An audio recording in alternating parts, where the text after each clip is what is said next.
Assalamualaikum warahmatullahi wabarakatuh. Perkenalkan, nama saya Meisya dengan NPM 0323010116. Di sini saya akan mempresentasikan tentang materi dasar-dasar teknologi dan informasi yang sudah pernah diajar sebelumnya. Pertemuan pertama itu membahas tentang memahami pengertian teknologi informasi dan komunikasi, yang dimana teknologi informasi dan komunikasi adalah berbagai alat dan sistem yang digunakan untuk mengumpulkan, menyimpan, mengolah, dan menyampaikan informasi. Contohnya termasuk komputer, ponsel, dan perangkat lunak. Teknologi informasi dan komunikasi memungkinkan kita berkomunikasi dengan orang lain, mengakses informasi lebih cepat, dan mengelola data secara efisien.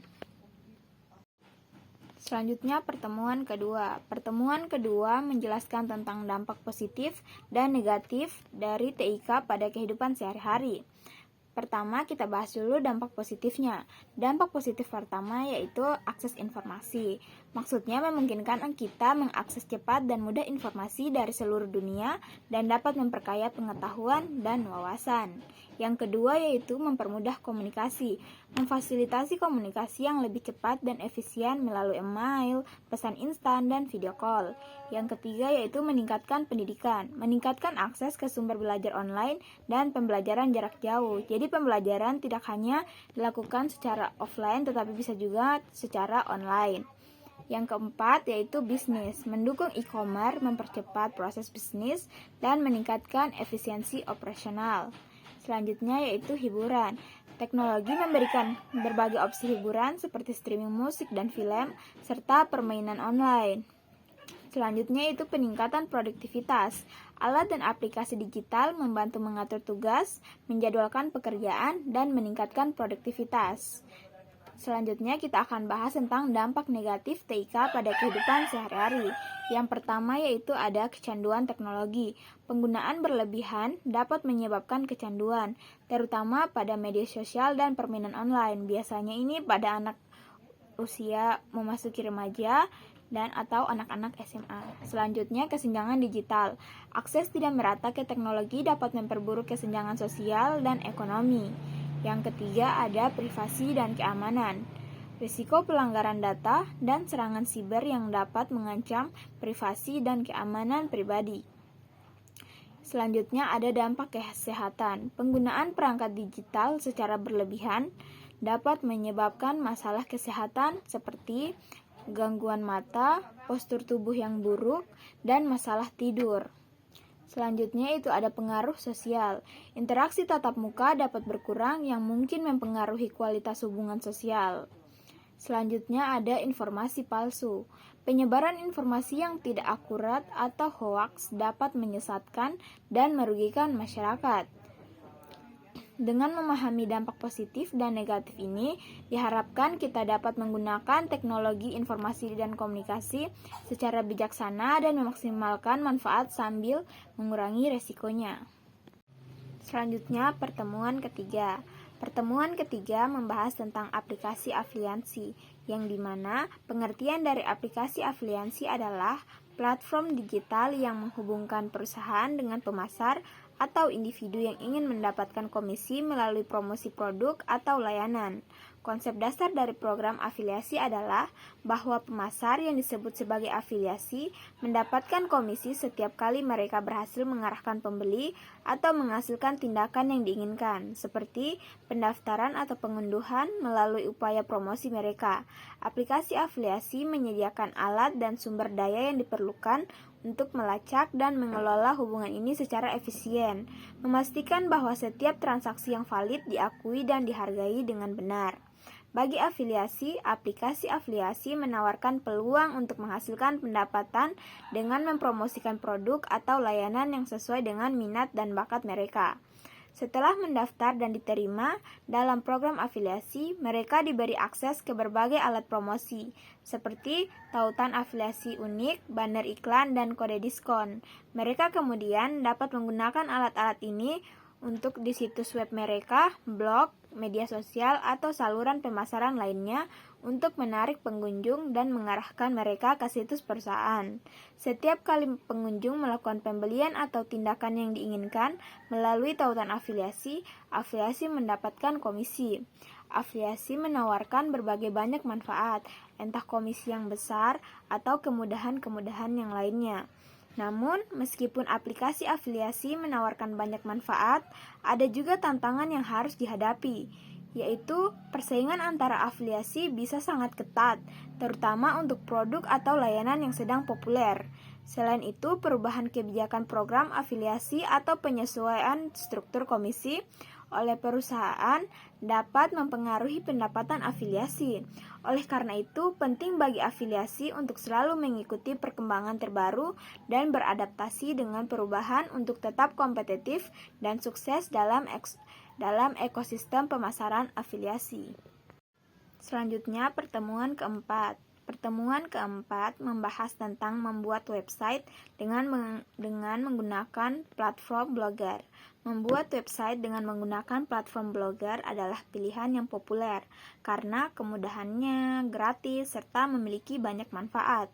Beberapa manfaatnya yaitu yang pertama yaitu gratis. Blogger adalah platform blog gratis yang tidak memerlukan biaya untuk pendaftaran atau hosting. Kedua yaitu mudah digunakan.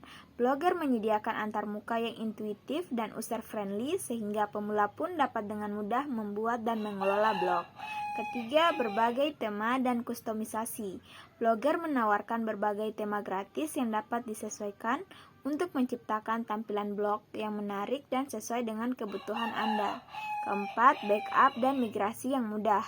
Blogger memungkinkan Anda mengekspor konten Blogger dengan mudah jika Anda ingin memindahkannya ke platform lain di masa depan.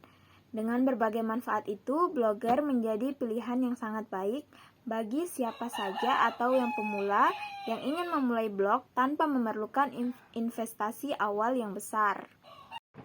Pertemuan kelima. Pertemuan kelima membahas tentang rumus-rumus dasar Excel.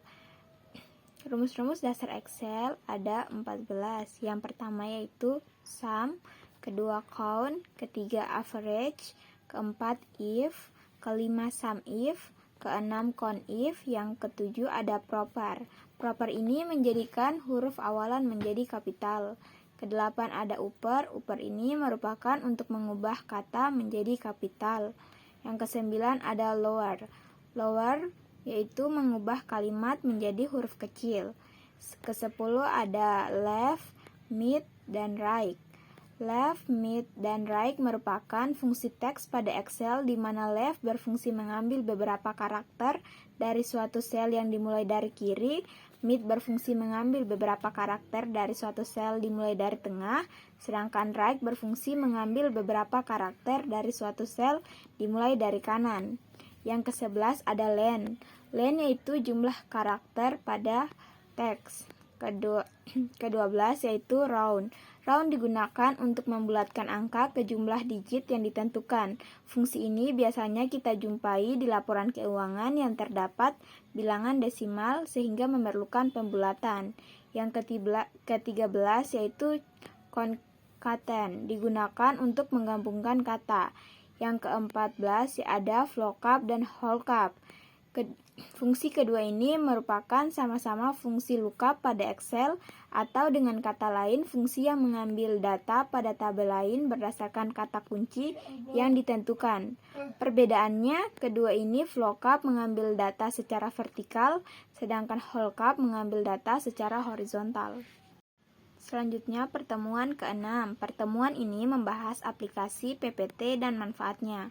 PPT atau PowerPoint adalah perangkat lunak presentasi yang dikembangkan oleh Microsoft. Ini digunakan untuk membuat slide yang berisi teks, gambar, grafik, dan elemen visual lainnya untuk mendukung presentasi dalam berbagai konteks seperti rapat, seminar, atau pengajaran. Manfaat PowerPoint antara lain yang pertama, visualisasi informasi. Memudahkan penyampaian informasi dengan bantuan grafik, diagram, dan gambar. Yang kedua yaitu struktur yang jelas, memungkinkan penyusunan materi dengan struktur yang rapi sehingga audiens lebih mudah mengikuti alur presentasi. Yang ketiga ada kemudahan dalam penyampaian, mempermudah pembicara dalam menyampaikan poin-poin penting secara efektif.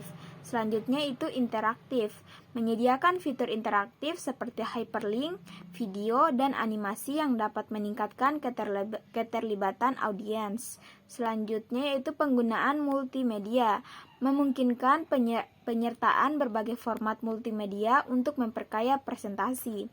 Selain memiliki banyak manfaat, PPT juga memiliki berbagai kekurangan. Di antaranya yaitu keterbatasan kreativitas. Terlalu bergantung pada template bisa membuat presentasi terlihat standar dan kurang kreatif.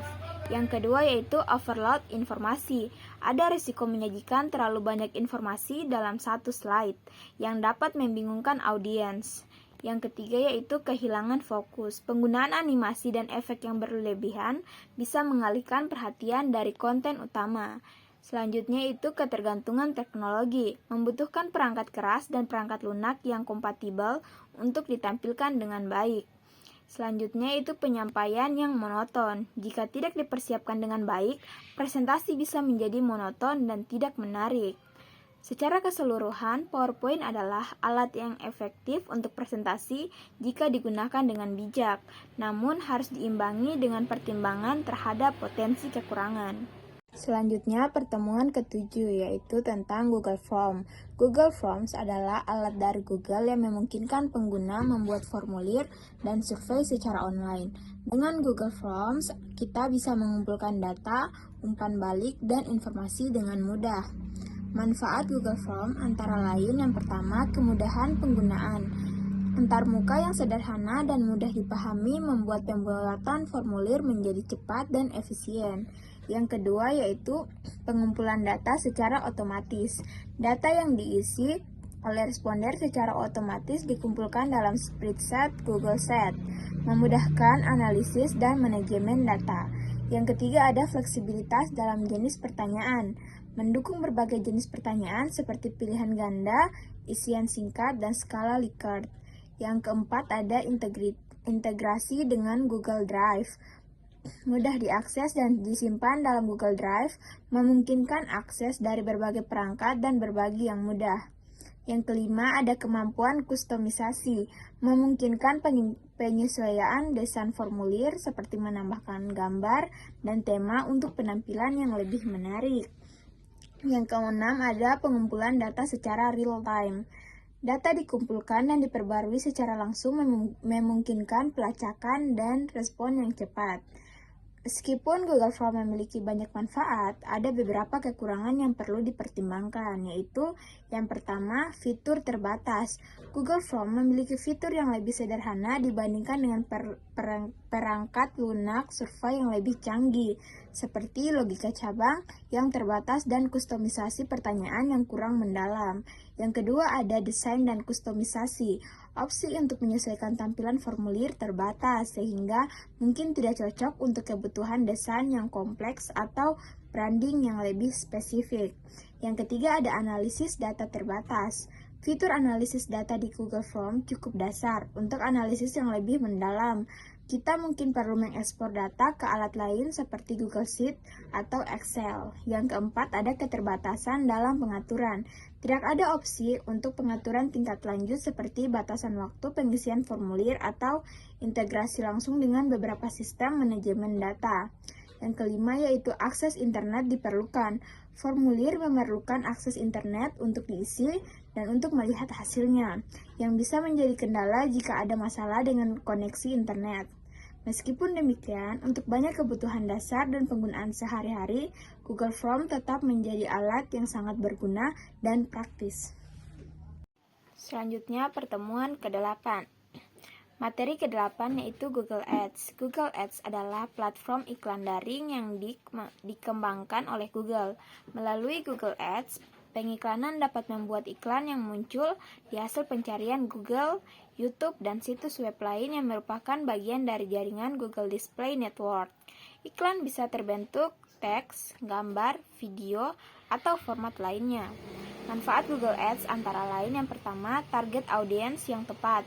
Memungkinkan pengiklanan menargetkan audiens berdasarkan kata kunci, lokasi geografis, demografi, minat, dan perilaku sehingga iklan ditampilkan kepada orang yang relevan. Kedua yaitu hasil yang terukur. Menyediakan data dan analisis yang mendetail tentang kinerja iklan, termasuk klik, tayangan, dan konversi, memungkinkan pengiklanan untuk mengukur efektivitas dan ROI. Yang ketiga, ada kontrol anggaran. Pengiklanan dapat menetapkan anggaran harian dan biaya per klik atau biaya per ribu tayangan, memberikan kontrol penuh atas pengeluaran iklan. Yang keempat, ada hasil instan. Iklan dapat tayang dalam waktu singkat setelah kampanye diaktifkan, memberikan hasil yang cepat dalam hal visibilitas dan potensi kunjungan. Yang kelima, yaitu penargetan berdasarkan kata kunci. Memungkinkan iklan muncul di hasil pencarian yang relevan dengan kata kunci yang ditargetkan, menjangkau pengguna yang aktif mencari informasi terkait. Yang selanjutnya yaitu fleksibilitas iklan. Mendukung berbagai format iklan dan penempatan termasuk pencarian, display, video, dan iklan aplikasi. Meskipun Google Ads memiliki banyak manfaat, tetapi Google Ads juga memiliki beberapa kekurangan, yaitu yang pertama, biaya yang dapat meningkat. Biaya per klik dapat meningkat secara signifikan, terutama untuk kata kunci yang sangat kompetitif, yang dapat membuat kampanye iklan menjadi mahal. Yang kedua yaitu kompleksitas.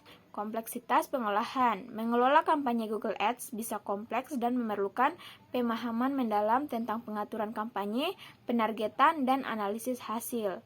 Yang ketiga yaitu tingkat persaingan yang tinggi. Banyak bisnis bersaing untuk kata kunci yang sama yang dapat mengakibatkan biaya yang lebih tinggi dan tantangan dalam mencapai posisi iklan yang baik. Yang keempat, perlu waktu untuk optimasi. Kampanye memerlukan waktu untuk dioptimalkan dan mungkin memerlukan eksperimen dan penyesuaian berulang untuk mencapai hasil yang optimal. Walaupun Google Ads adalah alat yang powerful untuk pemasaran digital, penting untuk memahami tantangan ini dan mempersiapkan strategi yang matang untuk memanfaatkannya dengan efektif. Pertemuan selanjutnya yaitu membahas Google Classroom.